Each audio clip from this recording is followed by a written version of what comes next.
All right, welcome everybody. We're going to go ahead and get things started here. As I mentioned earlier, my name is Natalie Eisert. I serve as the GSA program coordinator. I'd like to get to know a little bit about everybody that is here tonight.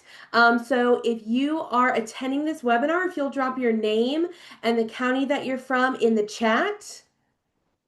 And I see that we have Leah here, who is a parent. Welcome. It looks like your student attends school in Woodford County, so that's great. Welcome, Leah from Woodford. And let's see here. Who else do we have? I've also got another parent. Oh, we've got a lot of parents here. Adele, looks like you're from Warren County. Jen from Jefferson County. I'm also from Jefferson County. And let's see. All right. Well, I've got a little bit more information that I'll ask from you all. I'm going to launch just a super quick poll. Oh, that's not what I wanted. Here we go. Awesome. So this survey is very quick. Like I said, it's like less than a minute. It's just two questions. So whatever you have, if you'll just throw that in there. And hi, Ava from Boyd County. Welcome in. It looks like it should be a really quick poll. Not too bad. Let me go ahead and reshare my screen here. Perfect.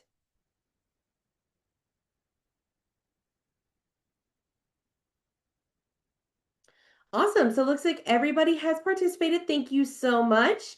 I'm going to go ahead and end this poll here. So it looks like everybody is interested in dance as an art form, which is not surprising at all. And it looks like we also have somebody interested in musical theater. That is great. If you are interested in learning more about the musical theater process, we've already had that webinar. I hosted it a week before last, I think. So feel free to check out that recording on our website. And then it looks like we've got a lot of sophomores or parents of sophomores. So that's wonderful. That is really great because that means that you're eligible to apply for GSA 2026. Awesome. Well, just a little bit more about me. Like I said, my name is Natalie. I work for GSA full time as the GSA program coordinator. I'm a very proud GSA alum. I attended the program back in 2015 for musical theater. After that, I went on to get my BFA in musical theater from Western Kentucky University. While I was at WKU, I returned to GSA in a number of roles, and those included as an RA for the 2019 program as well as the 2020 virtual program, which was quite an experience, I'll tell you that. And then I also returned as an administrative intern in the summer of 2022, session one, before I joined the team full time in January of 2023. So I'm very lucky to get to do the work that I do and to be able to work with some amazing people like our dance adjudicator that we have with us tonight. So I am going to throw it over to John Cartwright, who is one of our dance adjudicators. John, would you mind hopping on and introducing yourself to those who are attending the webinar? Hi, yes. Hello, everybody. Welcome. My name is John Cartwright. Um, John, I'm not sure if anybody else can hear you, but you are super quiet for me. okay, let me And try I've to got my sound all see. the way up. If you're attending the webinar, oh, okay, she said sound is good on her end, so it's just me. So go ahead. Perfect. It is just me. So you go ahead, John. Okay. Okay, great. I hope you can hear me. Maybe I'll speak a little bit louder just in case. Hello, everyone. My name is John Cartwright. I am a faculty member at GSA, and chair for the dance program. I am originally from Madisonville, Kentucky, so from Western Kentucky, and I attended GSA way back when I was a student in high school. I attended in the summer of 2002. Um, let's see. After that, I was a discipline assistant for GSA for 3 years when I was in college. And then I joined the dance faculty back in 2017. So I've been here for a little bit. I originally started as the dance faculty teaching ballet, but now my main teaching responsibility at GSA is dance composition and improvisation, which I really love and enjoy. Um, I attended Butler University for my undergraduate degree. I danced professionally with the Louisville Ballet for a couple of years, and then went dance professionally in Chicago with a couple of companies there. I attended the Ohio State University to get my MFA in dance. I graduated with my MFA back in more recently in 2023 and am now currently a professor at Texas A&M University for their dance program. Um, yeah, I'm excited to be here and share with you about our GSA experience and our application process. Perfect. Thanks, John. I got you all fixed on my end, so I can hear you now too. So we're all good. Alrighty. I am going to share my screen here real quick. We are going to go through just a little bit of information about GSA in general before we dive into the dance specific portion of our evening. So let's see here. There we go.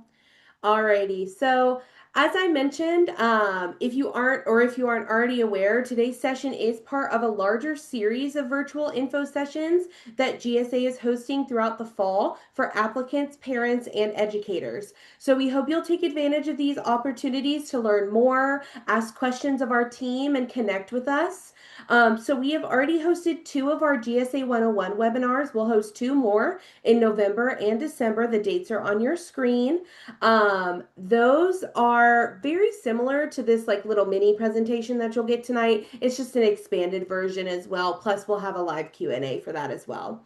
As I mentioned, we've already hosted a number of our art form webinars. So if you are somebody who is interested in more than one art form and you see your other art form listed here, if that date has already passed, lucky you, the recording is already up on our website. If the date's in the future, you can feel free to register for that web or for that art form just like you did, for that art form webinar just like you did for this one tonight. And an important thing to keep in mind is that these info sessions are not the only way to get information about the GSA application process. So you can contact GSA with any kind of question at the GSA helpline, which is 502-566-5192, or you can email us at gsainfo@kentuckyperformingarts with an s.org. So there are no scary adults at GSA who are waiting to judge you or your questions. We really love chatting with our applicants, and it is not only our pleasure, but also our job to help you out, not only through the application process, but also into the summer program and beyond. I always like to say that 99% of the time when you reach out to GSA, you're actually talking to me. I'm the team member that monitors that helpline and the GSA info inbox. And if you're not talking to me, then you're talking to one of my incredible coworkers. I'm lucky to work on a team of four really committed and lovely individuals who are all here to help you out. You can also follow us on social media as well. You can search our program name to find us on Facebook, and our handle on Instagram is at KYGSA. So we're going to very quickly review some information about the summer program itself. So what is GSA? In short, GSA is a 3-week residential summer program that takes place on a college campus. Students attend GSA for one of 10 art forms, and it's important to note that our program is completely tuition free. Students are immersed in an intense, challenging, and exhilarating learning environment in one of those 10 art forms. And while each student focuses on the one art form they're attending GSA for, interdisciplinary collaboration is a major component of the program. So that means that students are also exposed to and engage with art forms other than their own. We are expecting to take approximately 275 students this summer. You might know that for the past few summers, we have been able to run an expanded summer. So we had 2 summer sessions with a total of 512 students. That was thanks to a grant that we actually got. It was COVID relief money. That was funding provided by the Kentucky Department of Education. Since then, that grant has come to its conclusion. We have spent that money over the last couple summers. So this summer, we are super excited to kind of reintegrate all of our art forms into one session. Previously, we had separated a few, and we are expecting to take 275 students across all 10 disciplines. And we're excited because that single session number is actually larger than our previous single session numbers. So before we expanded to two sessions, we were at a single session at a lower number than 275. I can't remember exactly how many, but this summer we're actually going to be at 200 and, excuse me, 76. I think I said 75 just now, but it's 276. So yeah, we are super excited for that.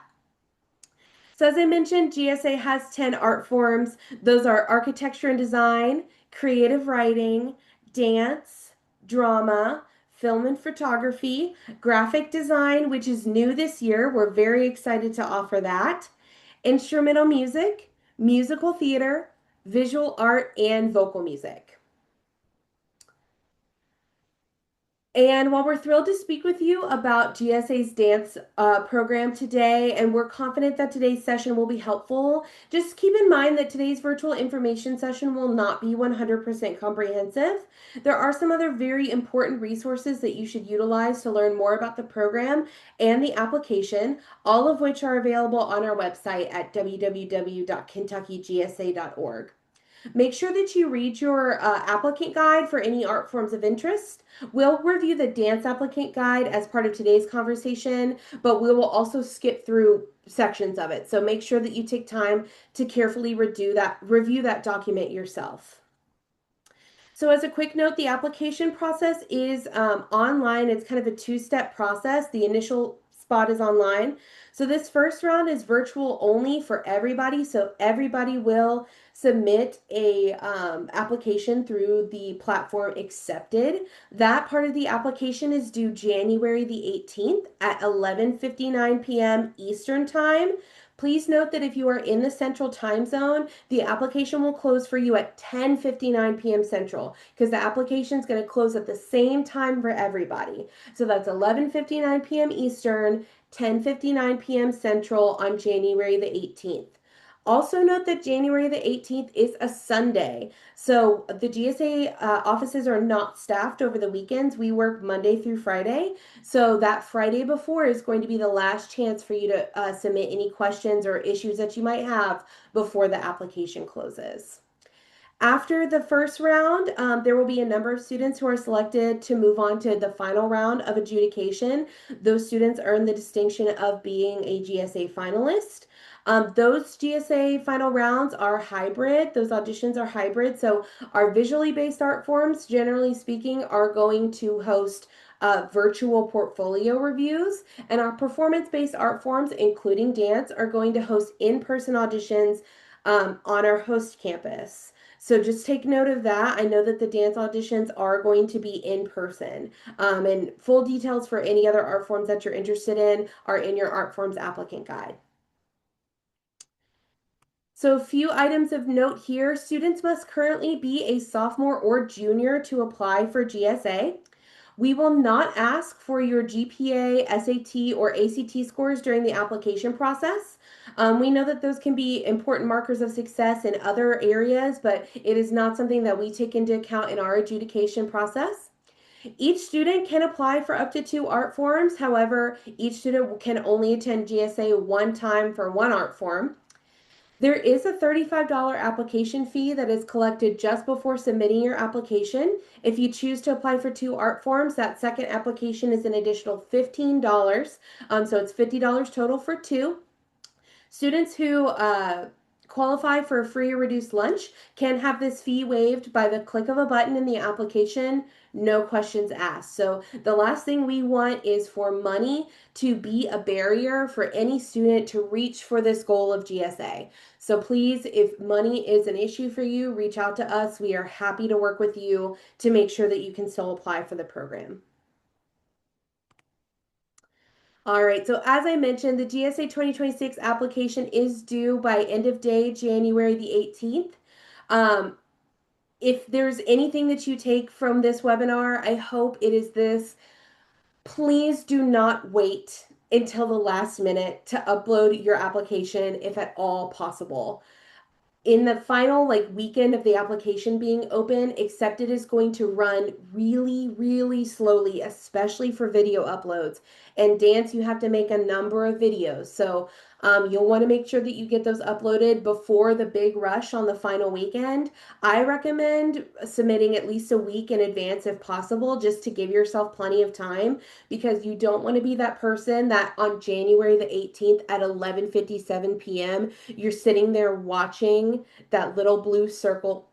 I think I think I had a student last year call it the blue circle of death, where it was just like running and running and running and not uploading. So you don't want to be that person. Submit your stuff early.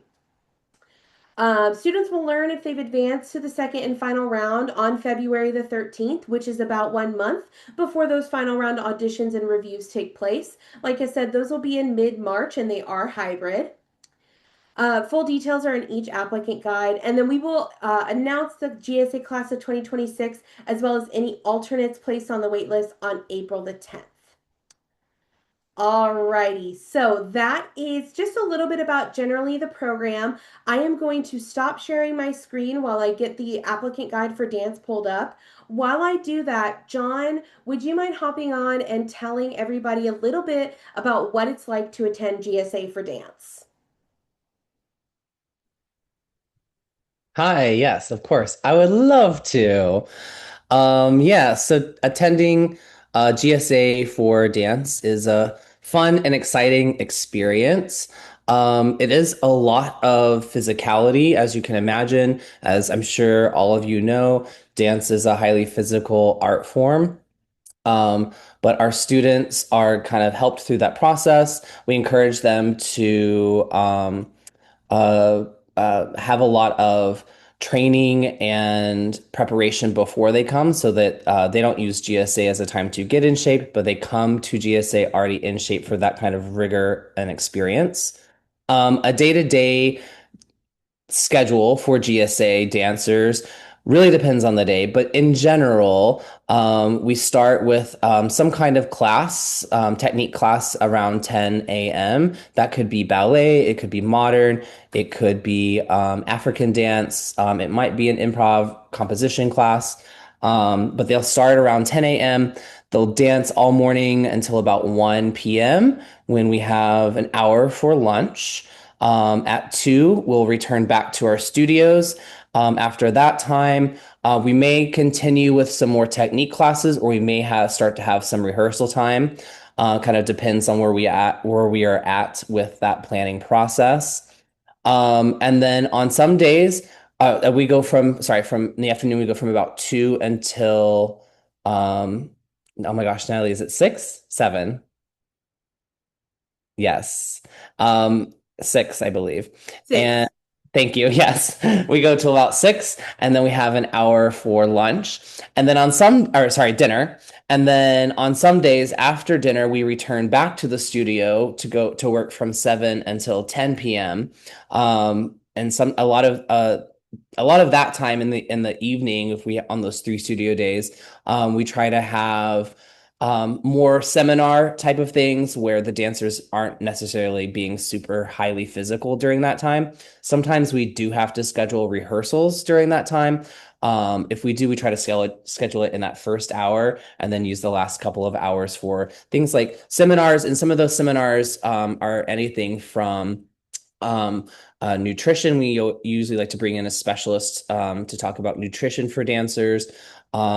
Someone who works in physical therapy who can talk to the dancers about what it's like to have a career in physical therapy. We always have a professional and alumni panel where we bring in some GSA alum, some people who are professionals who are working in the field of dance, or some people who have a degree in dance, but now work in other careers, just to kind of give dancers an option of what that might look like. Sometimes we do collaborations, like Natalie was saying. Collaboration is a big part of what we do at GSA.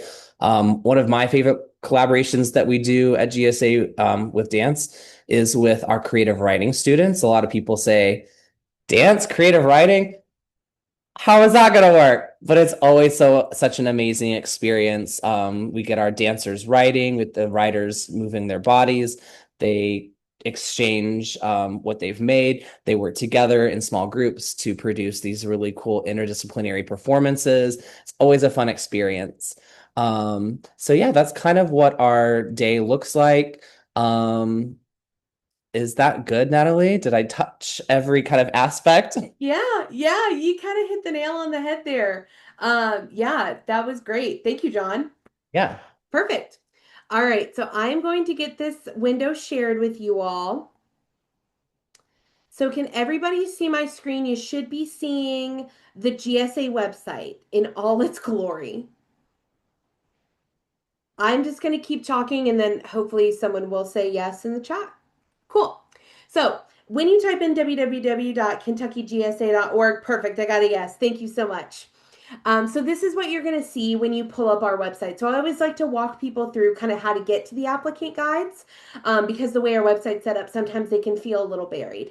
So let's see. If you are on a desktop, a lot of times you will have this little drop down menu here to the right where you can just click straight into them.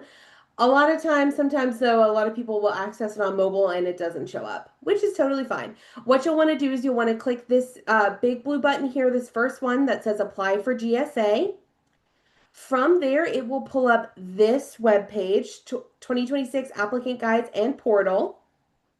You'll want to scroll down to the applicant guides and click this link here, which will pull up the applicant guide page. This has not only a video that shows you kind of how to get the most out of this document, but it also has all 10 of our applicant guides. So here's going to be the applicant guide for dance. You'll click here and it will pull up this lovely and stunning dance applicant guide.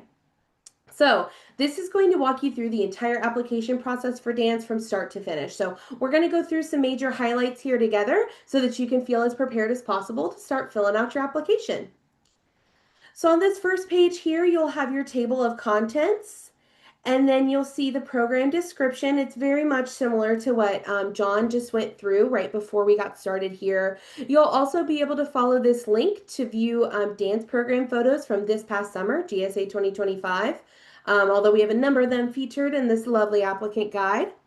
And this is where kind of the meat of the matter starts. So our preliminary round application requirements.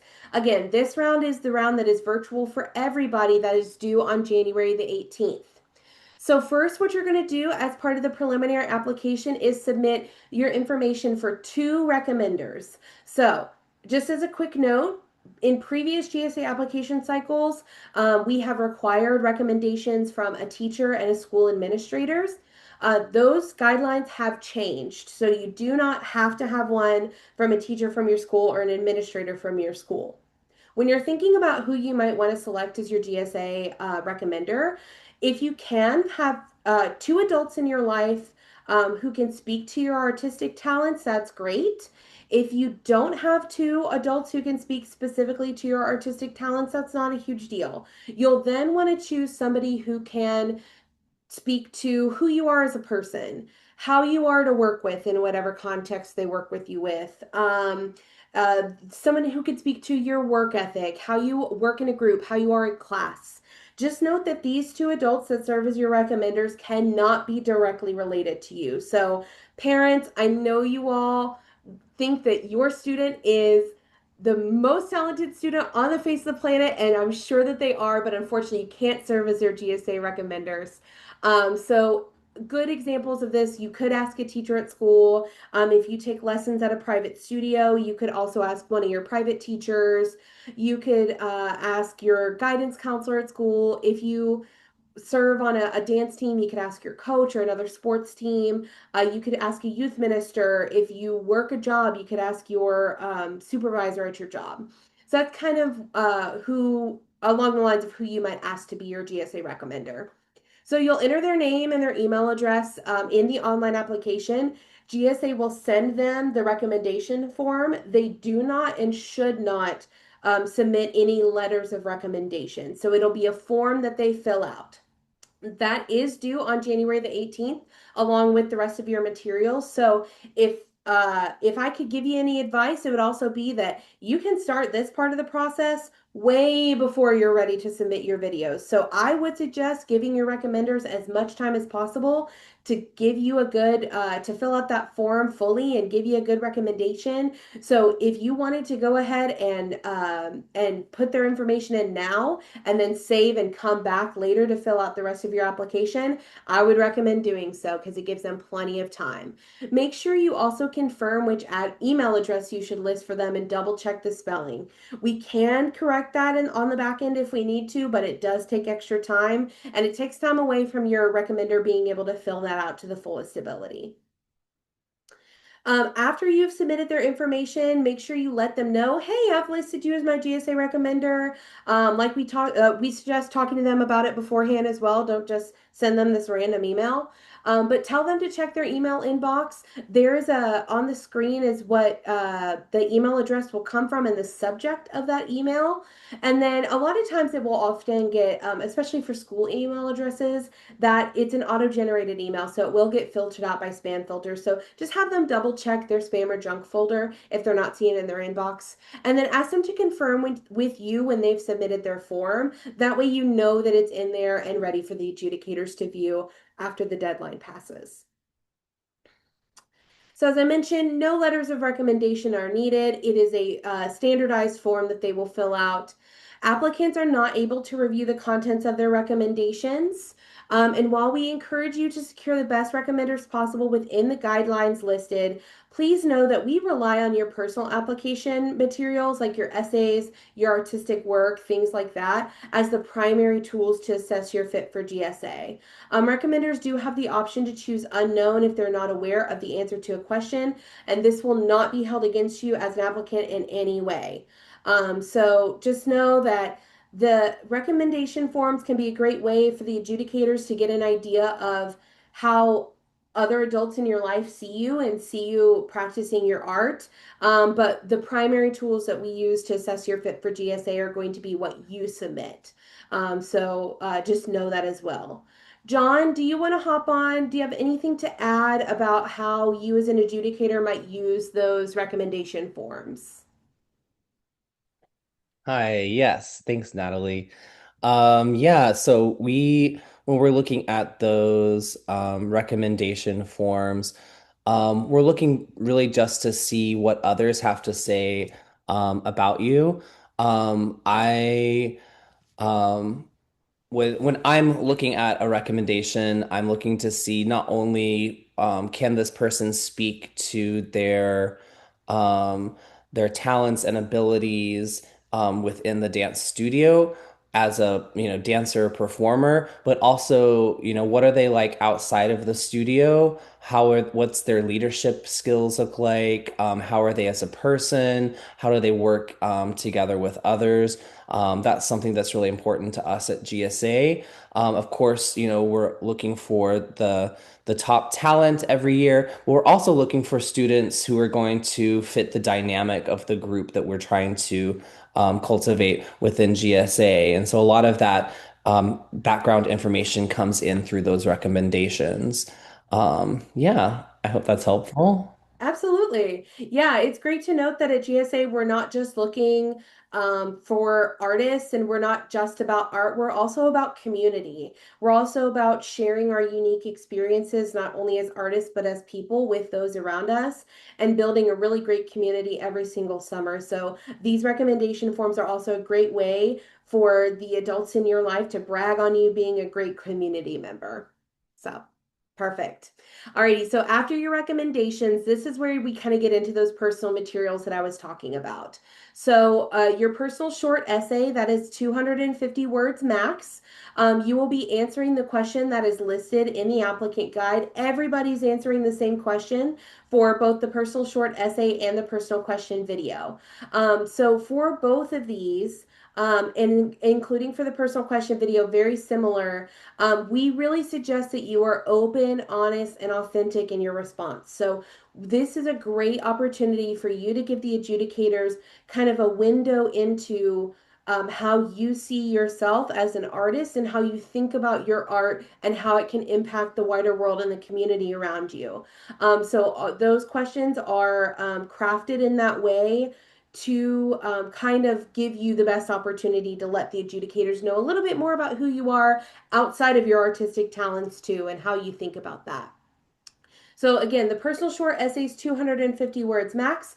The personal question video is 90 seconds max. And something to note for the personal question video, while you are certainly encouraged to kind of think about your answer beforehand, jot down your thoughts, it is usually better if you're not sitting there reading from a script. It doesn't really come off super, like, this is not as personable or as authentic or honest as you sitting down and really articulating your thoughts in a minute 30. So just know that, and know that with the personal short essay, we're not looking for the next great American novel. With the personal question video, we're not looking for the next great Oscar nominee, whatever, whatever.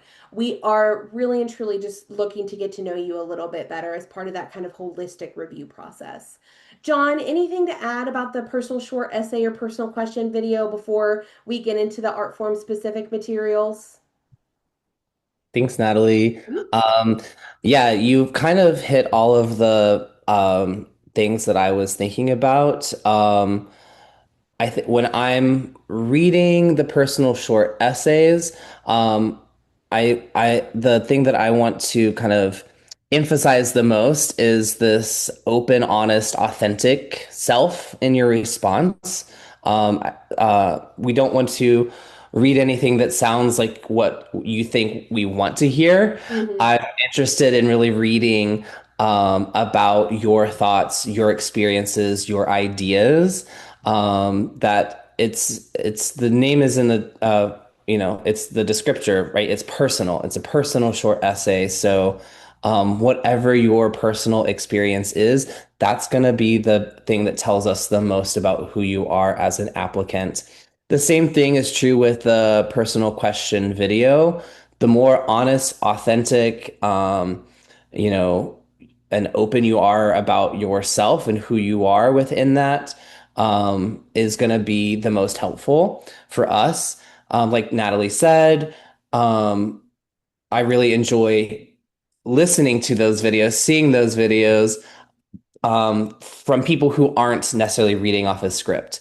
Yes, please jot down your thoughts. Maybe you want to journal or write bullet points about what you want to say in your video, but it's always best to kind of speak from your heart instead of a script. That's going to, again, give us the best sense of who you are. Yeah, I think that's kind of what I have for those. Absolutely. Absolutely. I echo all of that. Awesome. Alrighty, so getting into a little bit more of the art form specific materials, so you'll answer a few art form specific questions. This is usually about your specific interests within your art form, and it's also will also often ask you about your level of access to training, classes or lessons. So those are going to be in the application itself after you submit your recommender information. That's when you'll be able to access those questions. Just note that there are no right or wrong answers for these, nor are we looking really for one profile of student over another. We're asking these questions to kind of understand you in the fullest context possible. So we want to understand, a little bit more about what kind of access you have and what kind of experiences you've had so that we can view your artistic and technical materials through the lens of that experience, of that exposure, things like that. Alrighty. So the big ones, the technique and solo videos. So, just a quick note here. We recognize that applicants may not have experience in some of the genres of dance that you're being asked to perform in the preliminary video audition. If you're not experienced in one or more of these styles of dance, please do not be discouraged. We welcome all dancers to apply regardless of experience. Execution of the performance videos may require some research, practice, and utilizing some other resources. So there are some I think it might be in the tip section. There's some suggested Googling if you are a little bit less familiar with one style over another. And the biggest thing is we want to see you try. Often we know that many students, I would say the vast majority, do not have experience, especially in something like African diasporic. So we just want to see you try and really put your best foot forward in all of these videos. So, just some general guidelines for these videos. Make sure you record your audition in an interior space that is safe for dancing. A dance studio or stage space are preferred, but it's not required. So if you absolutely do not have access to a studio or stage space that you can film your audition within, go ahead and still film. It's just that we prefer that it's just kind of easiest to see you in those environments. An alternative space that measures a minimum of 12 foot by 12 foot can work for the movement required. Please make sure that the space is safe by removing any objects that may impede or limit your performance. We would rather see you dance full out and not have any kind of dressing around. So if you got like a fake tree or something in your studio, just push it off to the side. We'd rather have you see you move through that space. And we also ask that you do not record into a mirror.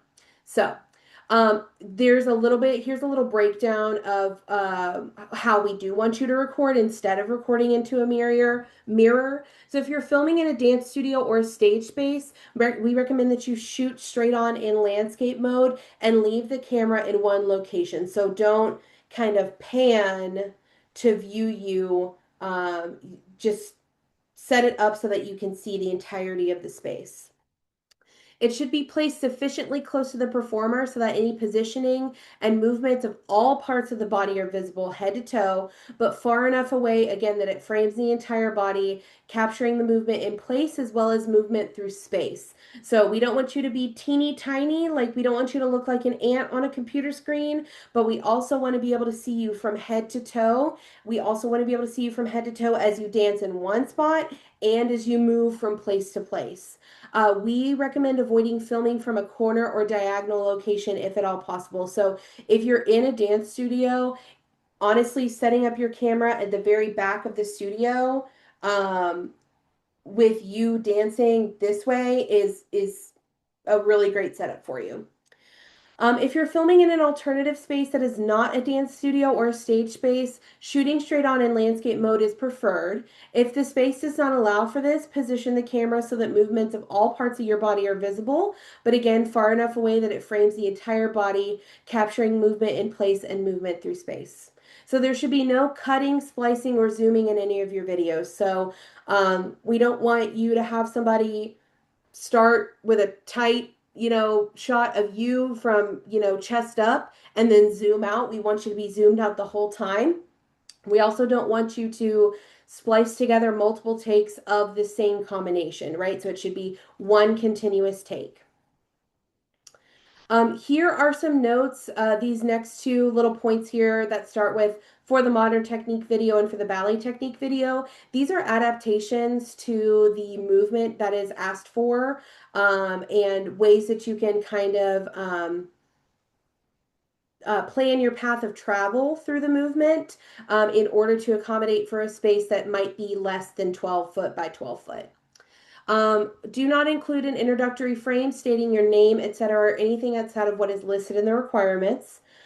We ask that you not submit recordings of recitals, dance, concerts, or competitions. We want to see you performing the combinations that are listed below, which we will, we're not going to read through the combinations, but we'll visit each of them.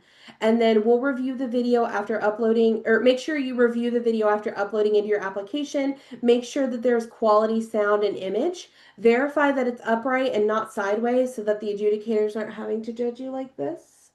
Make sure it plays smoothly and that it plays to the end. We do get every once in a while somebody who will submit like three videos that cut off after like the 5 or 6 second mark. And it's a scramble to try to get their stuff back in. So you just want to go ahead and verify that. That's also leans into doing everything early. Alrighty, so for the modern technique video, dance applicants must submit a modern technique video comprised of a short presentation of technique through floor work, center exercises, and traveling progressions. So we do have some required music. We link to it via Spotify, YouTube, and Apple Music. So you have plenty of ways to access that track. If you have a different streaming service that you prefer or that you have access to, we also list the name of the track as well as the album and who it's by. If you are unfamiliar with modern technique, we do recommend researching the wealth of information that's available on the internet. Again, I think it's in the tip sections where there's a little listing of suggested Google search terms. So the music that we for all three of these videos, the music that we require uh, it encompasses all of the requirements listed in one long phrase combination and it fits the track precisely. So this music is designed for the combinations that we're listing out. So just make sure that you are using those wisely. We have provided a sample video, so there is a link there, and that will demonstrate how to get all the requirements within the maximum time limit. The movement series is also written out below. The example video is not the standard of technical and artistic skill that is required for admission to the program. Applicants are encouraged to go above and beyond what is demonstrated in the video.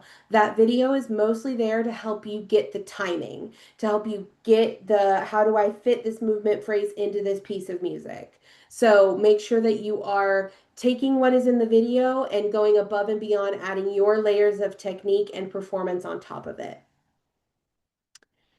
So this is the movement series all written out for you. Like I said, we will not be going through this in its entirety. We simply don't have the time. If you are unfamiliar with reading dance combinations in this way, I would recommend asking maybe if you take lessons at a studio, asking your some teachers at your studio to help you. You can also take a look at the video and match up the movements to the way that it's written. But the way that it's written is going to be kind of your best guide for the specificity of the movement in these combinations. Here is a little bit of information about what we are requiring you to wear in the Modern Technique video. So all dancers must wear a color that contrasts with the background of the video. So if the walls of your studio are painted black, please do not wear a black leotard. If the walls of your studio are painted bright pink, please wear anything but a bright pink leotard. So costumes, skirts, jewelry, and warm-up clothes are not permitted. So we want to see you more in class, in like classwear, than we do in something like a costume, a warm-up, anything like that. So for applicants who are female identifying or who identify outside the gender binary, a leotard, you could also do a unitard or biketard. For any male identifying applicants or applicants outside the gender binary, you can also wear a tight fitting shirt instead. Again, this should be in a contrasting color from the video background. We do ask that you wear footless tights or tight fitting bike shorts with a 5-inch inseam or longer in a contrasting color from the video background. We ask that you perform this barefoot, so no shoes or socks, and make sure if you have long hair that it's secured in a ponytail or pulled away from the face.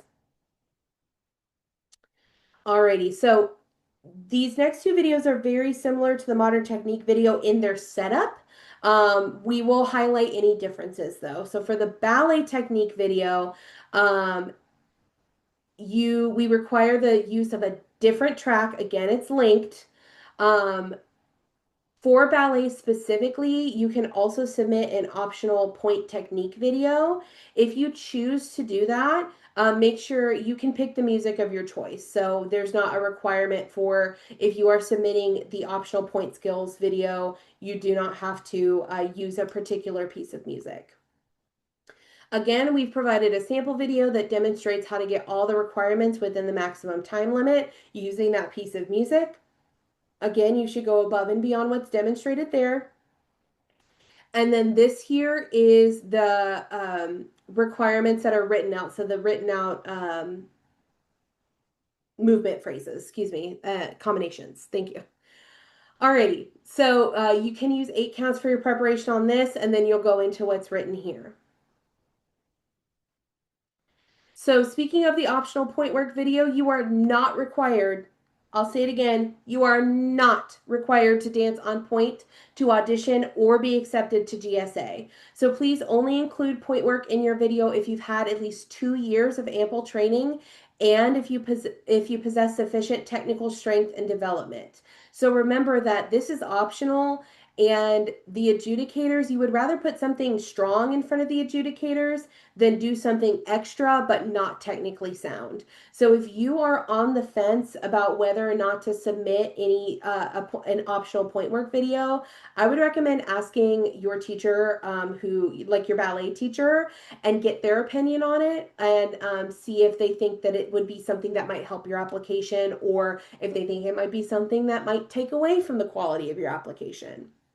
If you choose to include point work, your total ballet technique video may extend slightly past that minute-and-a-half time limit, but only by as much as needed to include the elements described below. So if you wish to include point work, we ask that you include everything that's listed in that first little bullet point there, in no more than 4 sets of 8 counts. So a combination that includes those elements there. And again, you may use music of your choice for that.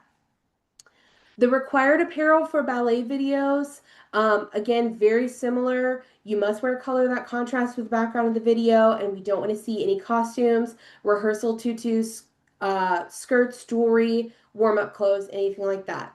For applicants who identify as female, we ask that you wear pink or skin tone color tights, a leotard in a contrasting color from the video background, soft ballet slippers. So we ask if you are going to submit any point work, you only submit on point for that optional section, not the combination that's written out below, that's written out above.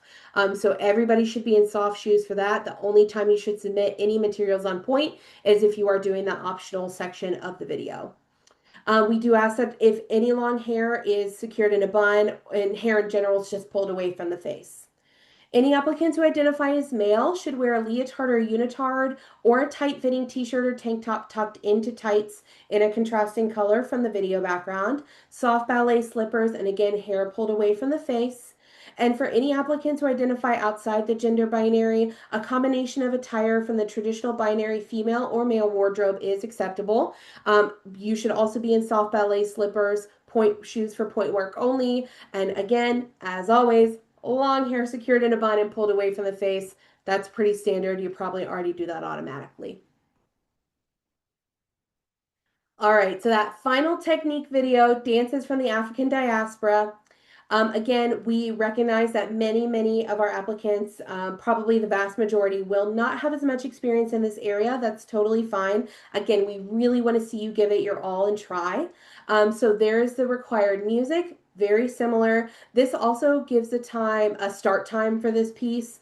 I can't remember if the other ones do. I kind of glanced over it, I'm not gonna lie. So just double check the applicant guide. We recommend researching if you're unfamiliar with dances of the African diaspora or modern or ballet, any of our the styles that we ask you to submit materials in. Again, we have given you a sample video to help with timing. And here are the movement phrases written out. Very quickly, we'll run through this apparel. Same general guidelines as before. For any female identifying or students outside the gender binary, a leotard, unitard, or biketard, or a tight-fitting shirt for male identifying or non-binary applicants in a contrasting color from the video background. Tight-fitting bike shorts, 5-inch inseam or longer. No shoes, socks, or tights. So again, we want you to dance this barefoot. Long hair secured in a contrasting color from the video back. That should say long hair secured away from the face. You do not have to dye your hair a contrasting color from the video background if it's not already. Sorry about that typo. And if you have one, you may wear traditional African dance attire such as a lapa for any female identifying or non-binary students, or a dashiki for any male identifying or non-binary students with your leotard shirt and bike shorts.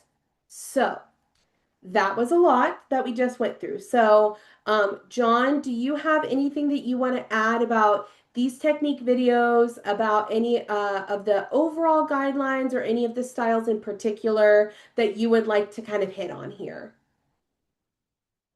Yeah, sure, absolutely. First of all, I would love to see people dyeing their hair. No, I'm just kidding. I love that.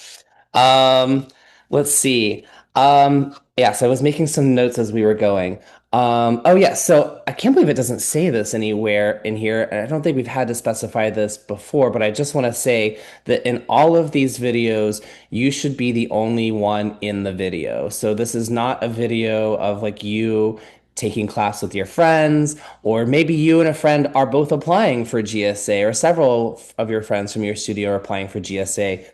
Do not all do one video together. Each applicant should have their own individual videos for each of these, and they should be the only dancer in that video. Great point. Yes, please use the required music, and know that musicality is part of that. For I know specifically for the ballet and modern combinations, yes, those combinations have been specifically made for those tracks of music.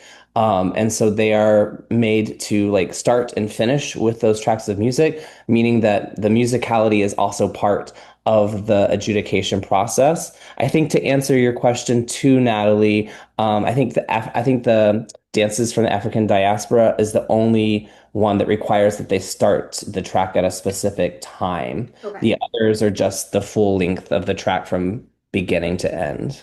Yes. Okay. Perfect.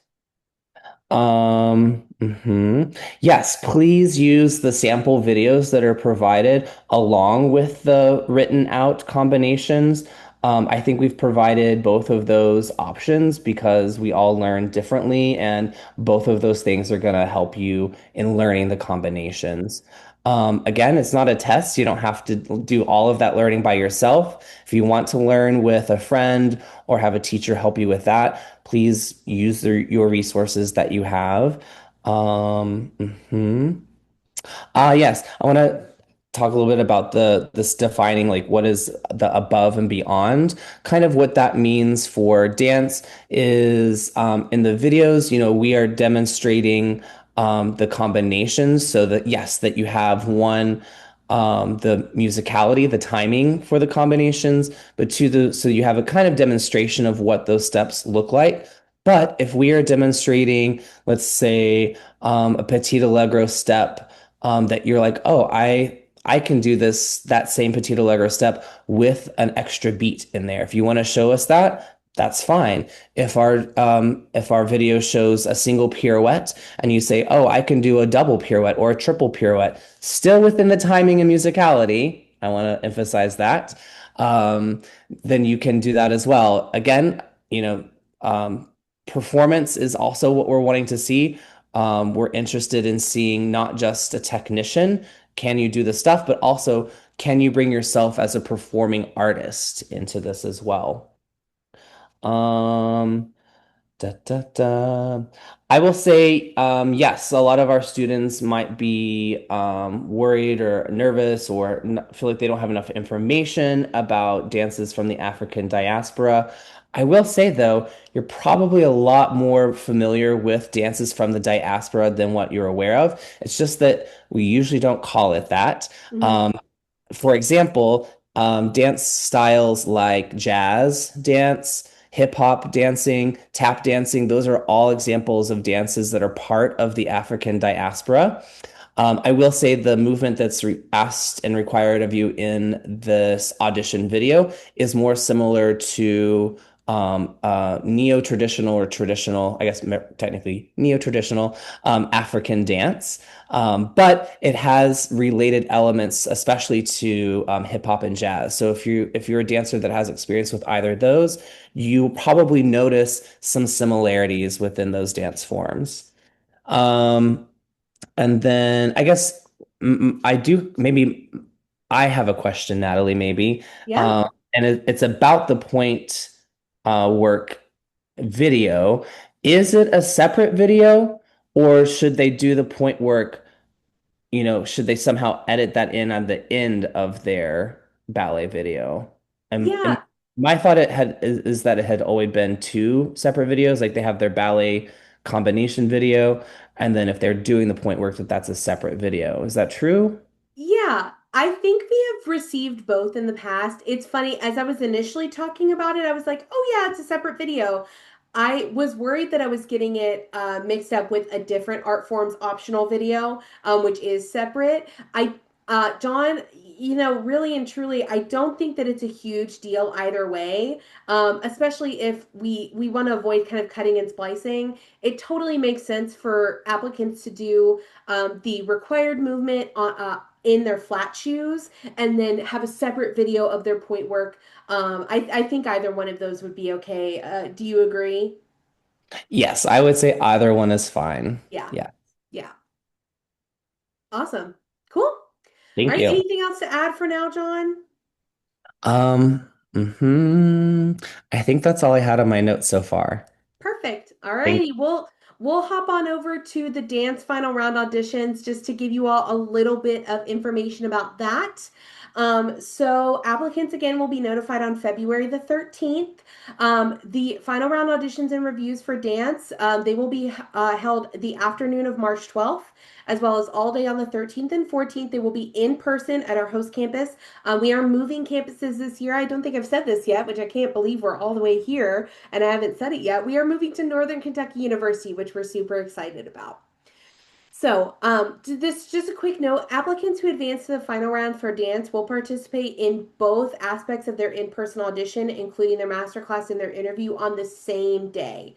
They are a little bit more of an all-day commitment compared to the other art forms because you will do a masterclass and an interview. So on Thursday, warm-ups begin at 1 p.m. Eastern Time. The earliest interview time slot ends around 5:45. For Friday and Saturday auditions, warm-ups begin at 10 a.m. and the earliest interview time slot ends around 3:45 p.m. So just note that as you are planning those days, we know that those days can fill up quickly, but just know that and the Thursday afternoon auditions, we do keep them pretty small. So there are a very limited number of audition slots for that day as well.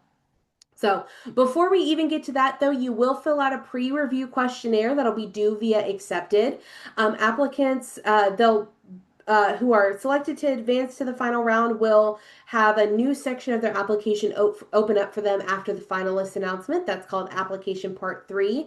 Very similar to the art form specific questions, although this is a chance for you to kind of dive deeper into some of those topics and for the adjudicators to get to know you even more.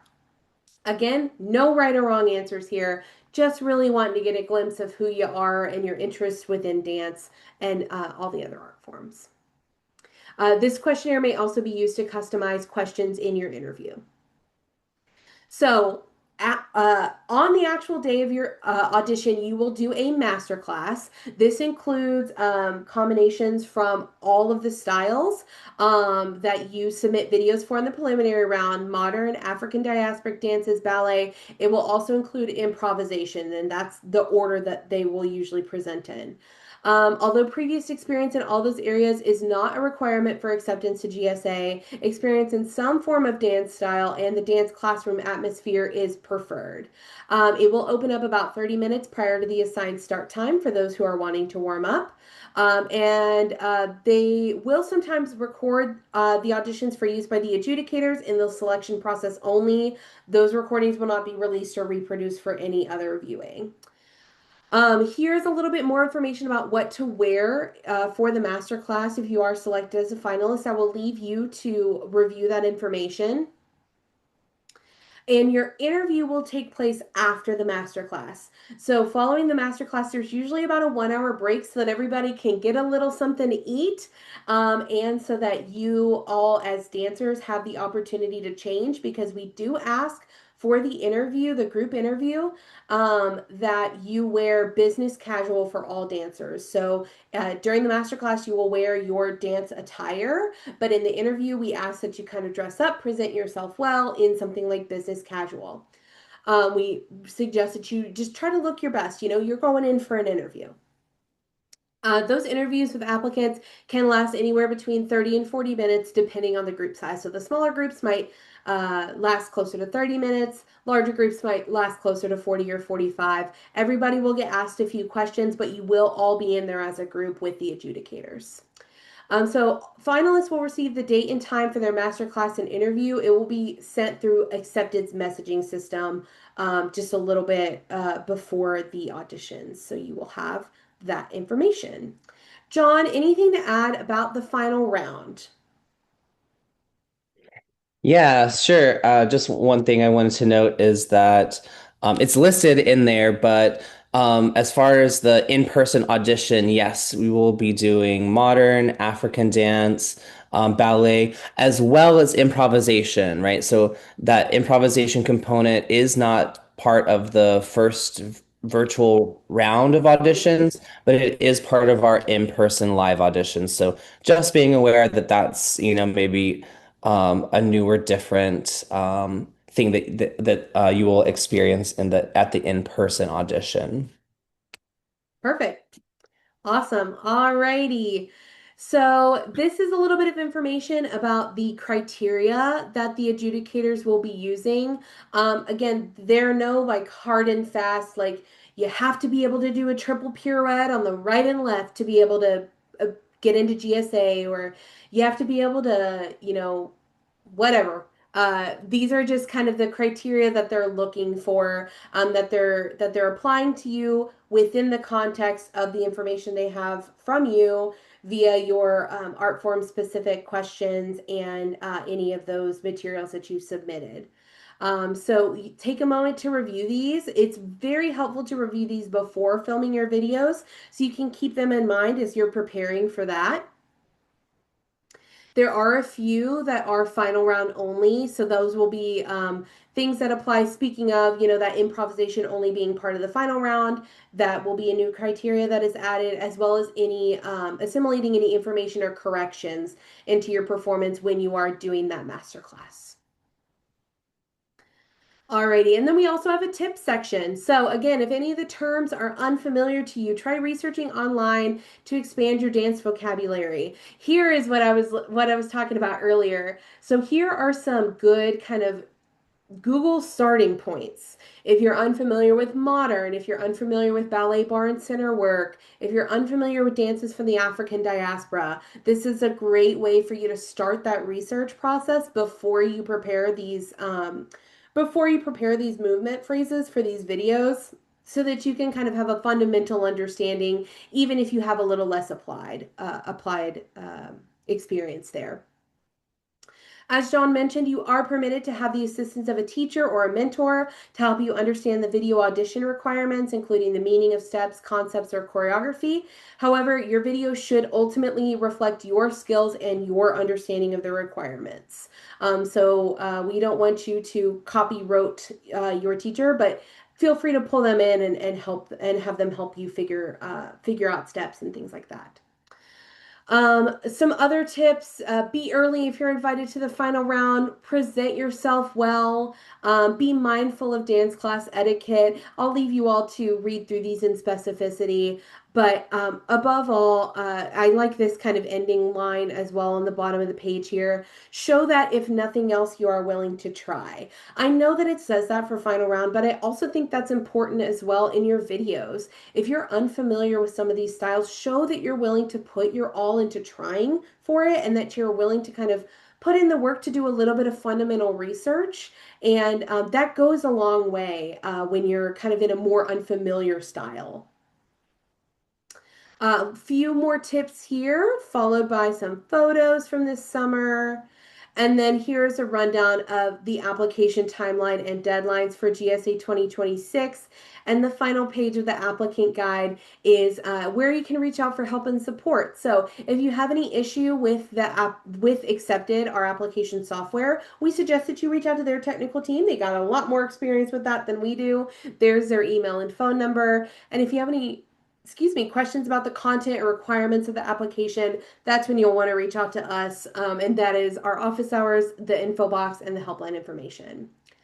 Alrighty, so I know that we are running just a little bit over, but I do want to give plenty of time for questions and answers. So if you have a question, I know we've got one in the chat that we will get to first. But if you have any other questions, feel free to drop them in the chat or use the Q&A feature, either one. That way we can get those questions answered for you all. So I'm going to go ahead and stop sharing my screen here. And I will start with this question that we have in the chat. So the question is, given that GSA went from 512 students to 276, are there going to be fewer dance applicants taken this year? So right now, our class sizes do vary by art form and are generally based on the level of interest that we see in a given year's applicant pool for each art form. I will say that right now we currently plan to accept anywhere from an upper 20s number to a low 30. So anywhere between 28 and 32 dance students, anywhere between 28 and 32 dance students. I think dance specifically falls, I think right now we're planning on taking 30. So while we were in expanded, we were taking 40. So it is slightly less, but it is not as drastic of a cut as some of the other art forms. Some of the art forms are kind of getting cut in half, essentially. So dance, we are currently planning on accepting about 30 students. Let me see if we have any questions in the Q&A currently.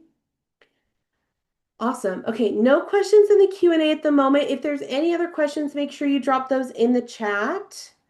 While somebody might be typing a question, John, do you want to impart any other words of wisdom, whether they be general, specific, or kind of overarching for the dance application, or specifically something that's required?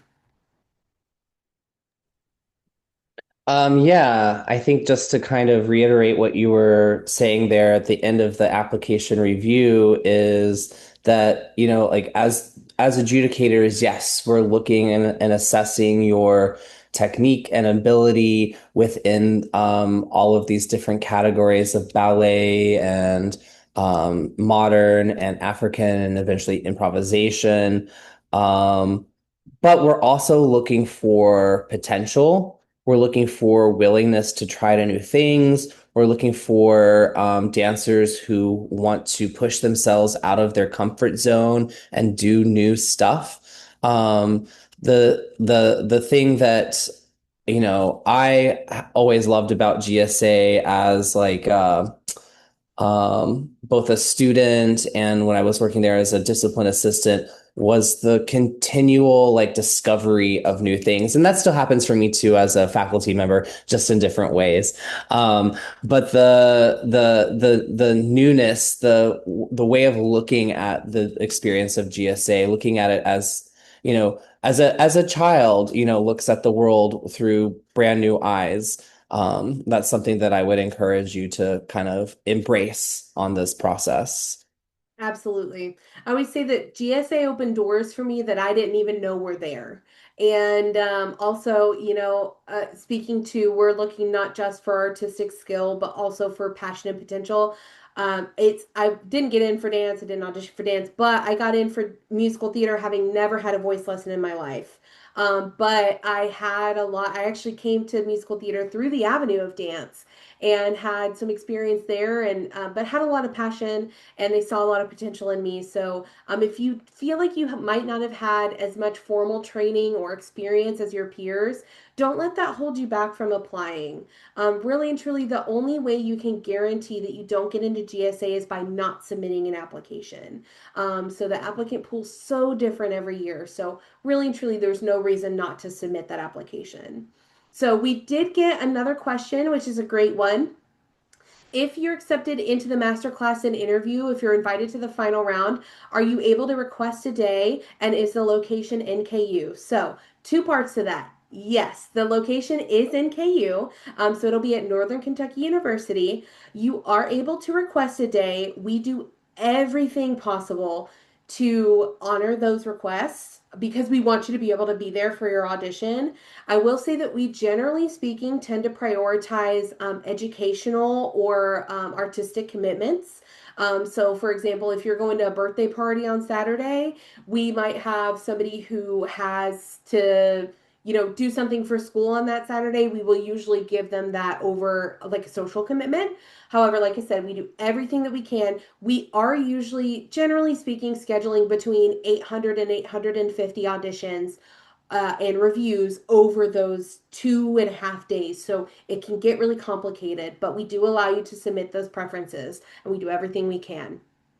Um, and similar, are the final auditions completed in one day?